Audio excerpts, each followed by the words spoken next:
Welcome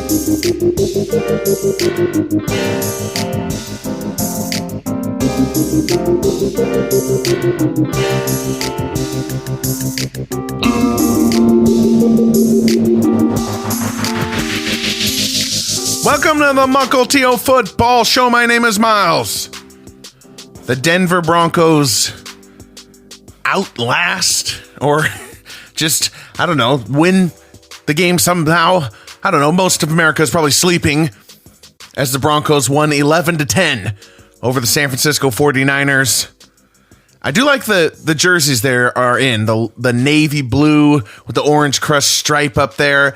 They're not like the objectively aesthetically pleasing jerseys, but they do remind me of the late 90s when I was first growing up watching football. John Elway, Terrell Davis, Rod Smith, Mike Shanahan as the coach, winning 2 Super Bowls, and now his son, Kyle Shanahan, coaching the 49ers, which actually Mike Shanahan coached the 49ers as well. He's offensive coordinator before, but anyway, it's a good thing they have the blue jerseys on, the navy blue, because if they were in the old jerseys, you know, from the 70s and 80s and early 90s, then all we would be thinking about is the 1989 Super Bowl when Joe Montana, Jerry Rice shellacked the earlier career John Elway Broncos 55-10. And yeah, I'm talking about 98. I'm talking about 89 because this game was a dud. It's the third Sunday Night Football dud in a row, fourth if you count the Bills Rams kickoff. I mean, it was 7-5 going in the fourth quarter, and Jimmy Garoppolo and Russell Wilson are wobbling ducks all over the field. Jimmy Garoppolo's wandering off into the sunset for a safety. I mean, he's always this bad, people. To just make excuses for him because I think he's a good guy. He's a handsome guy, but he's always this bad. He was this bad in the playoffs. They did deserve to win those games. They should have dominated the Cowboys and the Packers in the 2021 NFL playoffs. Jimmy G held them back from doing that. He holds back elite rosters. But this 2022 49ers roster, it's not elite right now. Not without Trent Williams at left tackle. Not without Eric Armstead in the defensive line. Thank you, Mike Tirico, for trying to sell it. Every play, every yard, a battle here tonight.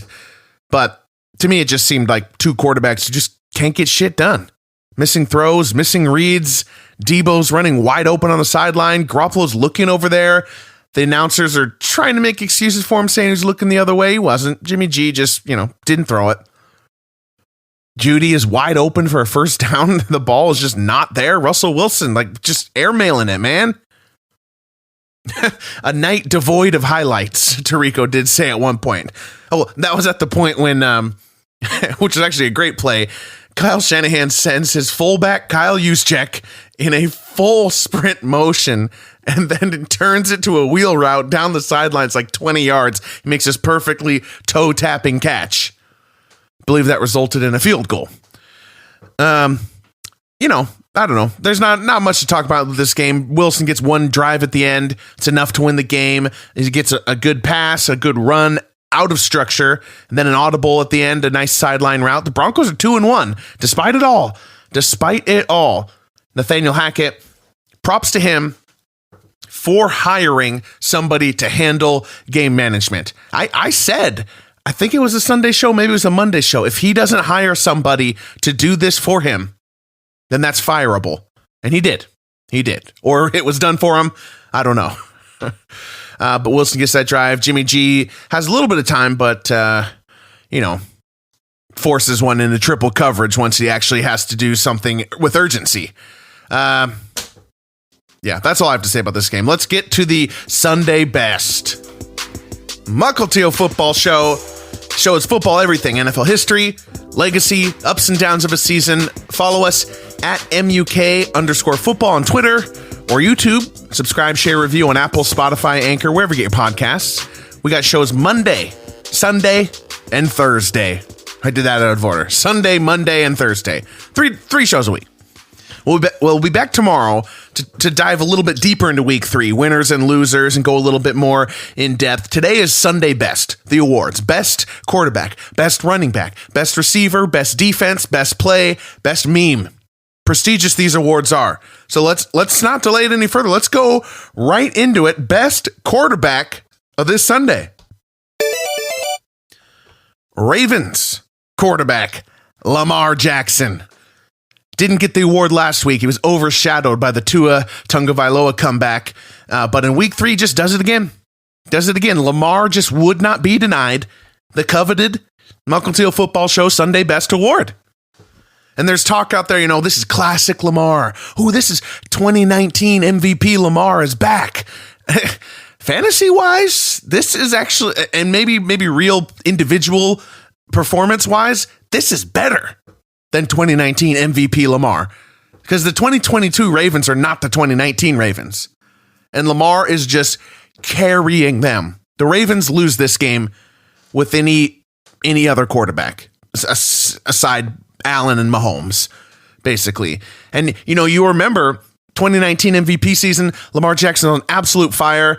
Week 1 against Miami, 5 touchdowns. Remember the Monday Night Football game against the Rams, 5 touchdowns. There's that game against the Jets. Oh, God. People who had Lamar Jackson in fantasy that year, you're all just preaching with me here. Ah, yeah. Call and response. Thursday Night Football against the Jets. Yeah.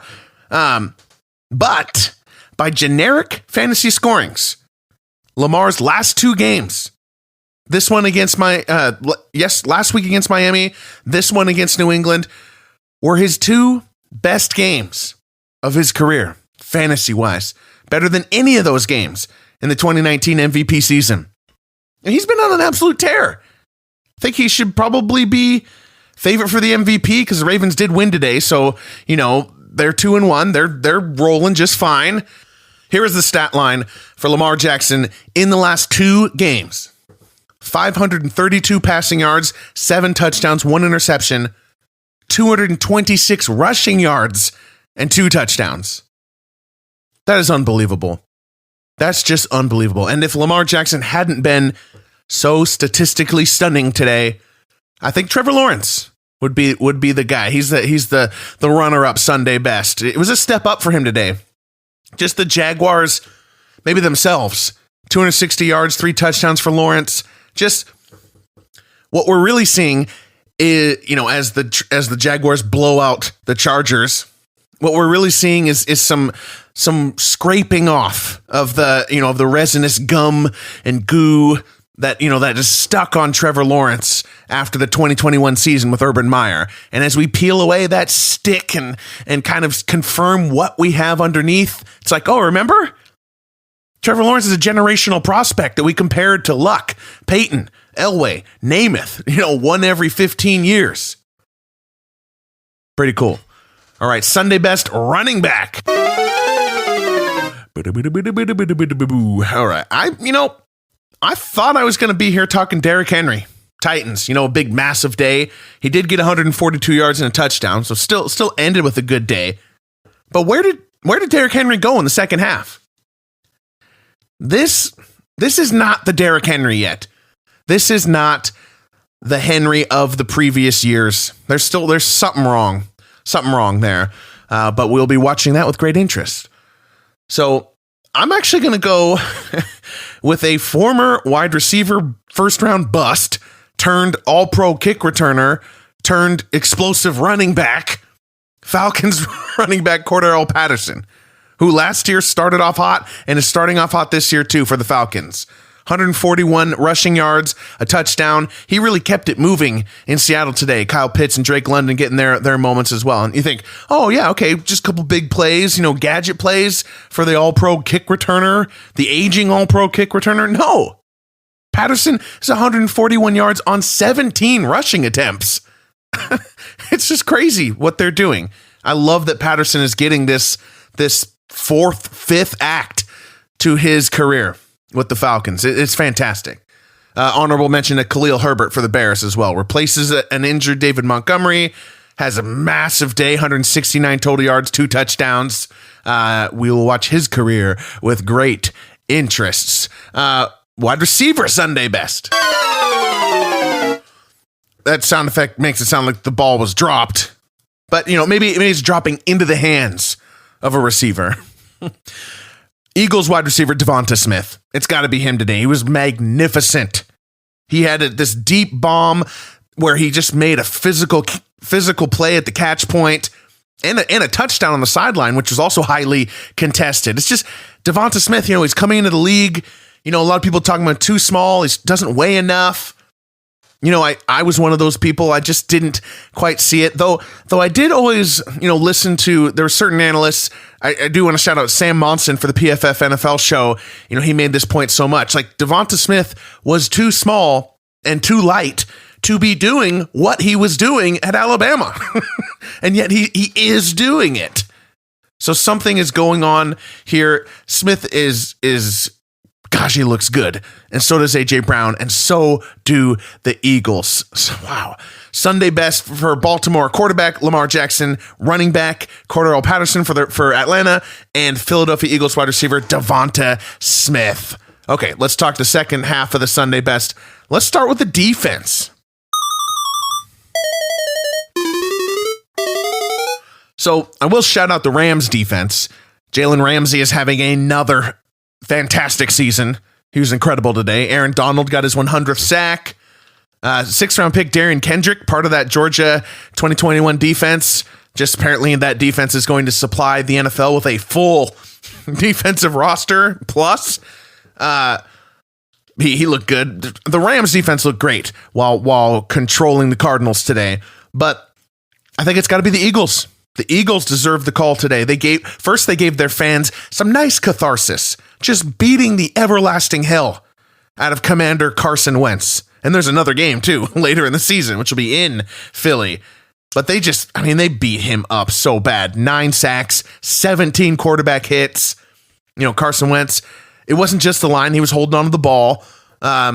He basically Wentz had the same horrific first half that he had last week against Detroit.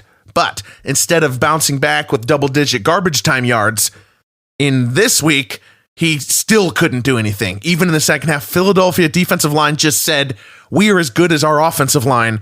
We're dominating this game. I mean, Jalen Hurts could have been in a jacuzzi for the second half. I think the Eagles offense did not score in the second half. They didn't need to. I mean, it was done. They only needed to get double-digit points when you're playing Carson Wentz. So really great performance for the Eagles. And geez, I know I just talked about in the Devonta Smith section. Gosh, the Eagles look good. Man, the Eagles look good. All right, play of the day.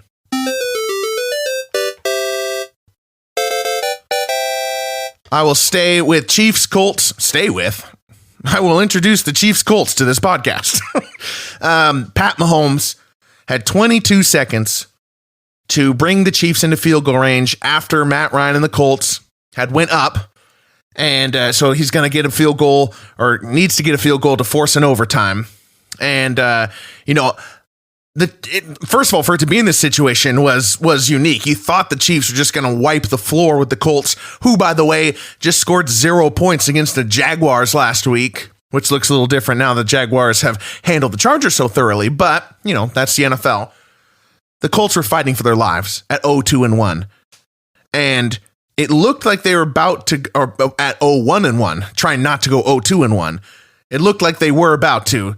3rd and 7 on that final drive. Matt Ryan gets sacked. Chris Jones says something to him that gets a personal foul flag or unsportsmanlike flag. Don't throw that flag. Don't throw that flag. Everybody's like, Chris Jones shouldn't have said anything or whatever.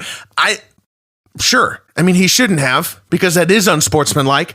But just to throw that flag is to preserve this naivete that on those fields, everything is golly gee hum Charlie Brown good. There's millions of dollars at stake. There are bones breaking all over the place. It is not HR friendly down there.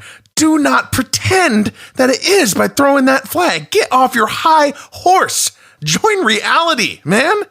You changed the game with that call. I'm amazed more people aren't pissed about it. The Colts did deserve to win, though. I'm not going to say, they technically would have lost had that penalty not been called. But, I mean, they didn't play, bad enough. There was a couple other calls, but what was I getting to? Oh, play of the day. Yes. Okay. 22 seconds. Pat Mahomes got to get him in field goal range. That's 9 more seconds than he needed to do it against Buffalo in the divisional round, the 13 seconds game. And it's happening. A 35-yard connection to Marquez Valdes-Scantling. It gets down to the cross midfield to the 45-yard line. There's 7 seconds left. Chiefs call timeout. They really need about 8-9 yards for a realistic field goal shot. And they call the play. Mahomes in the shotgun. It looks like a Juju Smith-Schuster slant. It's going to be about 10 yards, 11 yards. It's going to put them in a real good field goal situation. And Stephon Gilmore, the 2019 Defensive Player of the Year with the Patriots, the man of a million hype articles out of Indiana this August. He's shadowing. He tips the ball to his friend McLeod, who picks it off and ends the game. The Chiefs are stunned. The Colts season is saved. It was a great play. And I thought there was some miscommunication. There was like Mecole Hardman was like in the area.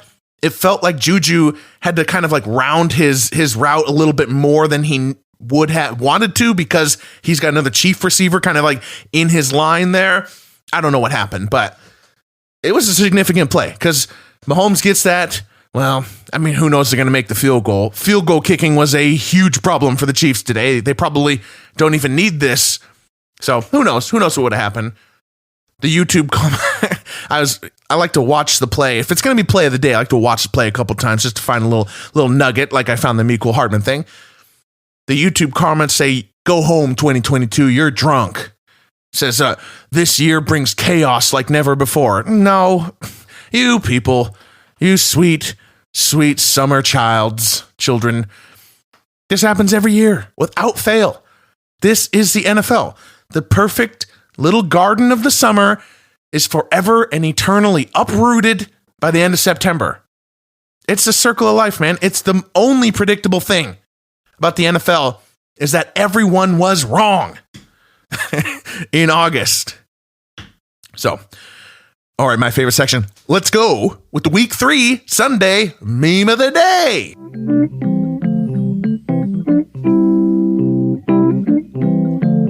Jamal Williams touchdown. Detroit Lions running back Jamal Williams and the refs pay some tribute to the Key and Peele sketch. One too many hip thrusts. You cannot do the third pump. 1, 2, 3. Called for unsportsmanlike conduct. It happened. It happened in the actual NFL game. I love that. Check out that sketch too. Key and Peele. I think it's third pump. I don't know how to find it. Another big meme is Bills offensive coordinator Ken Dorsey just destroying a Surface tablet after Josh Allen passed to Isaiah McKenzie and the Bills lose that game. I feel like Microsoft's about to like start handing out iPads. You know, if you have to throw something, throw the Apple product.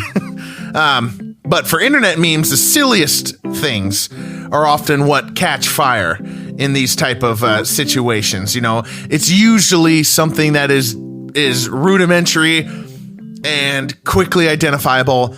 So the main internet meme, the winner of the meme of the day, is the Dolphins punter kicking his own player in the butt. Basically kicking the ball up his butt. It's just a picture you can pause and peruse at your leisure.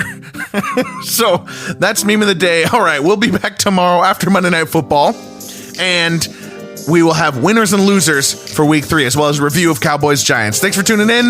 My name is Miles. Good night.